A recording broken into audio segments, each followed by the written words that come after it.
முன்னெச்சரிக்கை நடவடிக்கையாக ஏற்பாடு பண்ணி வச்சிருக்கோம். நடக்காது. ரொம்ப சிறப்பா தமிழ்நாடு திரும்பி பார்க்குற அளவுக்கு ஒழுக்கமா நடக்குது. என் நிர்வாகிகள் எல்லாத்துக்குமே கோரிக்கை வச்சிருக்கோம். யாருமே வரக்கூடாது. வீட்டில இருந்து குடும்பத்தோட பெரியவர்களோடும் குழந்தைகளோடும் நேரடி ஒளிபரப்பு யூடியூப்லயும் போறோம். உங்க மூலியமா சேனல்லையும் போறோம். அவரவர்கள் வீட்டிலேயே உட்கார்ந்து அமர்ந்து பாருங்க அப்படின்னு சொல்லி கோரிக்கை வச்சிருக்கோம். கண்டிப்பா அங்கதான் பார்ப்பாங்க. அந்த மாதிரி எந்த விதமான அசம்பாவிதங்களும் நடக்காது. இருந்தாலும் அதுக்கு முன்னேற்பாடாக எல்லாமே செஞ்சு வச்சிருக்கோம். மைதானத்துக்குள்ள எத்தனை ஆம்புலன்ஸ், வெளியே எத்தனை ஆம்புலன்ஸ், எத்தனை டீம் இருக்கீங்க, எவ்வளவு மருத்துவர்கள், எவ்வளவு ஓட்டுநர்கள் இருக்காங்க? மொத்தம் 15 ஆம்புலன்ஸ் இருக்கு. 20 மருத்துவர்கள் இருக்காங்க. மீதி நீங்க டீடைல்ஸ் சொல்லுங்க. 20 மருத்துவர்கள் இருக்காங்க, 50 ஸ்டாஃப்ஸ் இருக்காங்க. 50 ஸ்டாஃப்ல பாத்தீங்கன்னா 30 பேர் வந்து பாத்தீங்கன்னா எமர்ஜென்சி மெடிசன் டெக்னீஷியன்.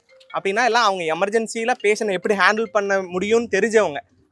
அவங்க வந்து 30 பேர் இருக்காங்க. நம்ம 6 டென்ட்டுன்னு பார்த்தீங்கன்னா ஒரு டென்ட்டுக்கு அவங்க மட்டுமே 5 பேர் இருப்பாங்க. ப்ளஸ் எமர்ஜென்சி டாக்டர்ஸ் வந்து ஒவ்வொருத்தர் இருப்பாங்க. அது இல்லாமல் எம்பிபிஎஸ் டாக்டர்ஸும் ஒவ்வொரு டென்ட்லையும் ஒவ்வொருத்தர் இருப்பாங்க.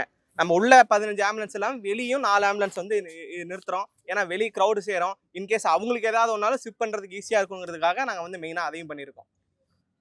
அது இல்லாமல் இந்த 4-வே ட்ராக் அந்தாண்ட அதில் வராங்க பார்த்தீங்களா, அங்கே 2 ஆம்புலன்ஸ் போட்டிருக்கோம். ஏதாவது சாலை விபத்து எங்களுதில் வேற ஏதாவது விபத்தாக இருந்தால் கூட சரி அவங்களுக்கு முதலுதவி செய்ய வேண்டும் என்பதற்காக அந்த 4-வே ட்ராக்கில் 2 ஆம்புலன்ஸ் போட்டிருக்கோம். அது இல்லாமல் 2 ஆம்புலன்ஸு ரன்னிங்லேயே இருக்கும்.